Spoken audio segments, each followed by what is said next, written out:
March 8th, 2023 found us in Hamilton, Ohio, Butler County.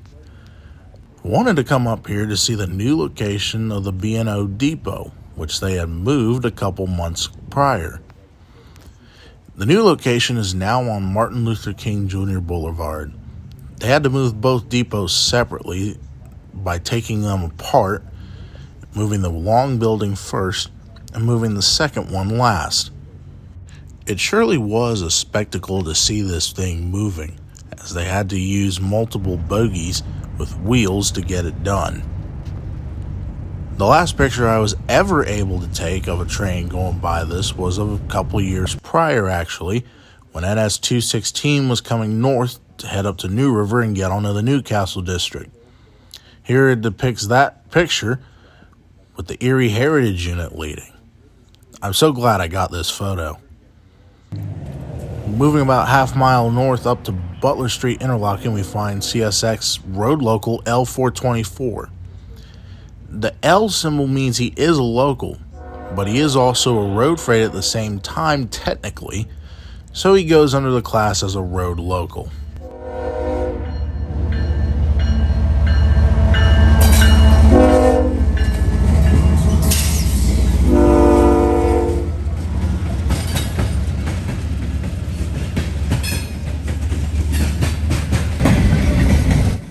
L424 is daily traffic out of Queensgate Yard in Cincinnati to Lima, Ohio. The power will probably come back south, but that YN2 that you saw trailing second leading tomorrow.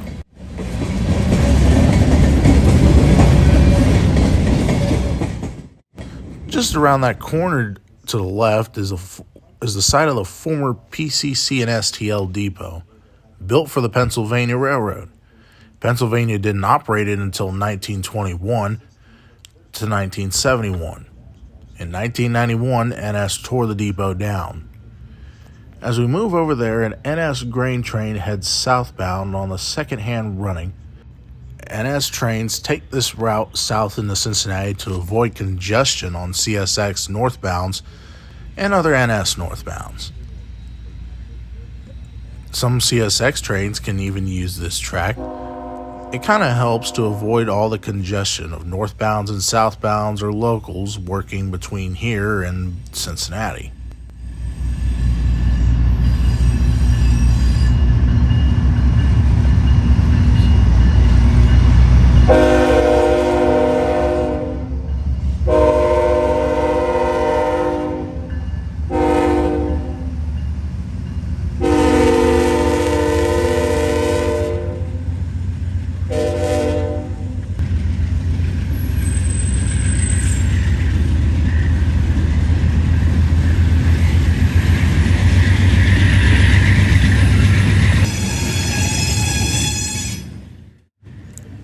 This guy was keeping radio silent all the way into Cincinnati.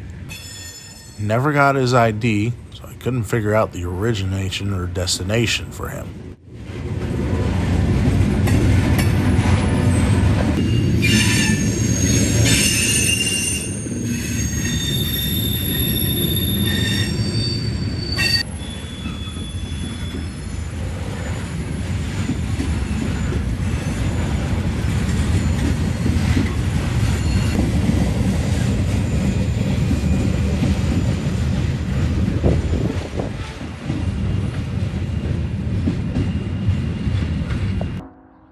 Next point on the trip was Lockland, Ohio, milepost 250 on the NS Dayton District.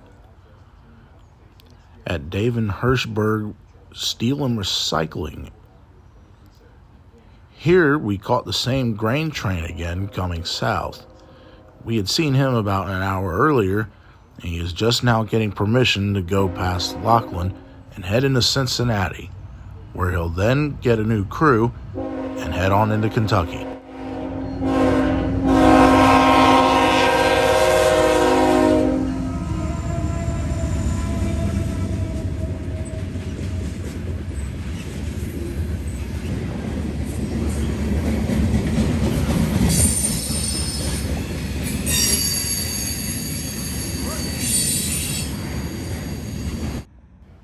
Next location was Gurner Street. north end of CSX's Queensgate Yard, and where all the NS and CSX traffic flows through. We arrived up here just in time to watch NS Train 170, daily Chattanooga, Tennessee to Conway, Pennsylvania, departing with an NS ES 44 DC and a BNSF and H2 Paint ES 44 DC as well. 170 was about 33 loads and 36 empties, so it adds up to 69 cars. No pun intended. He seemed like a long one at first, mostly because he was going slow. This is a new location for us, and there were a couple maintenance vehicles around here too, probably waiting to do some track work.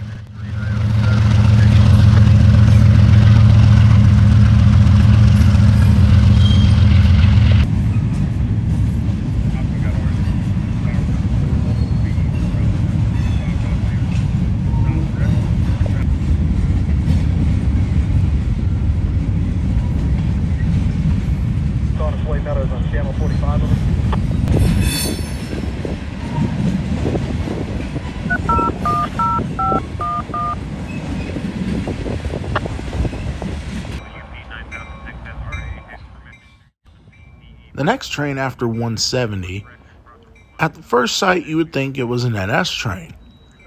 But after hearing him out on the radio, it was CSX loaded ethanol B639 coming out of Chicago, heading for Tampa, Florida to Hooker's Point, with an NS AC 44C6M in the lead and two -9 44CWs trailing.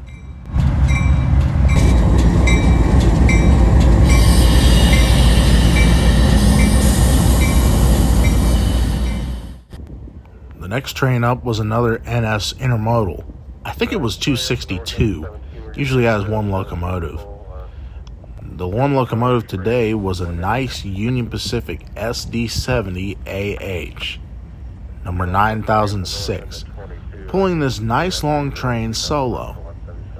This train usually has just one engine when he's going to Chicago, because if you think about it, he's not a relatively short run and not really going up any hills.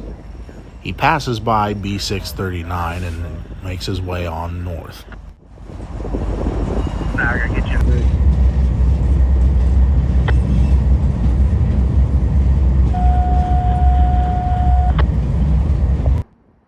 Every now and then, I will try to include something in my video that's not technically railroad related, but I still find pretty cool. Paycor Stadium in Cincinnati is one such. Home of the NFL's football Cincinnati Bengals. I am an avid fan of them.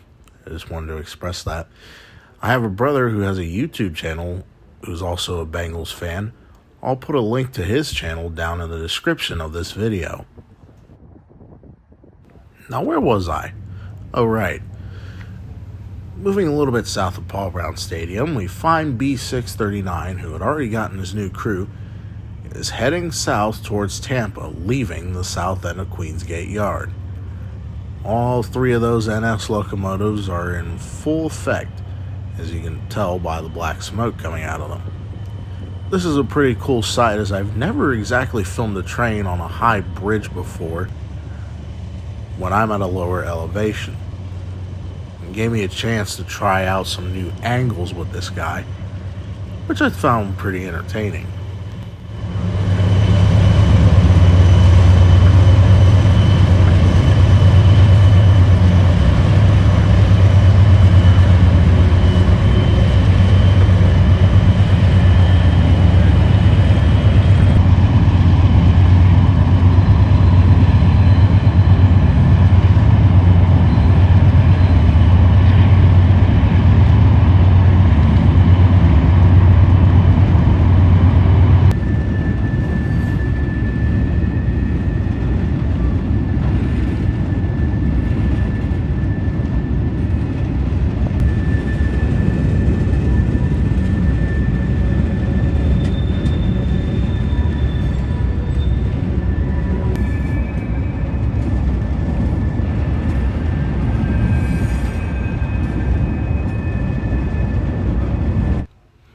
back towards home, we stopped at Carlisle Junction, milepost 223 on the Dayton District.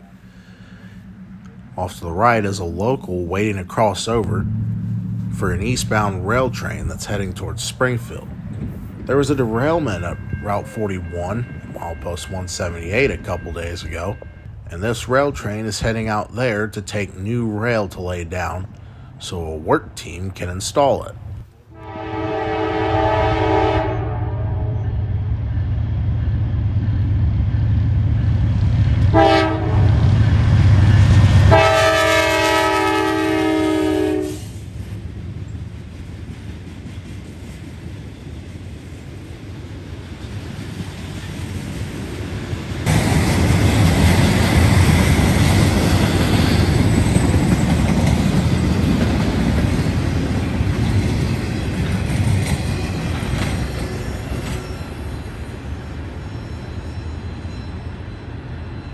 Finally, L10, who had been working in a couple industries over in Franklin, is now on his way back west heading home to Middletown. He crossed over from the track closest to us to over there after waiting on the rail train to clear. I think he was probably going to go work another industry on his way back.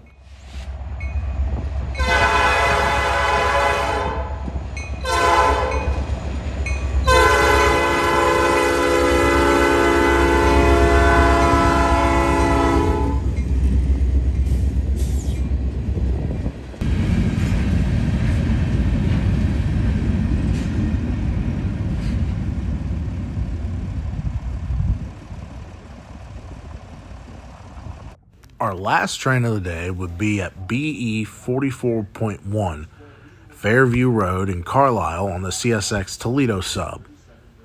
We're in time for southbound B522, daily Detroit, Michigan to Middletown, Ohio, steel slab loads and steel coil empties.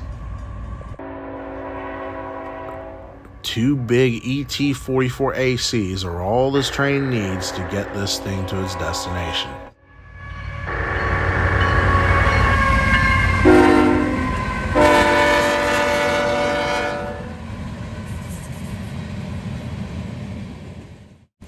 I hope you enjoyed this video of the Cincinnati and Middletown area railfannings.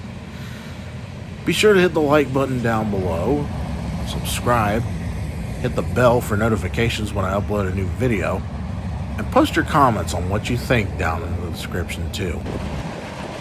Until next time, I'm CSC Productions, signing off, and have a blessed day.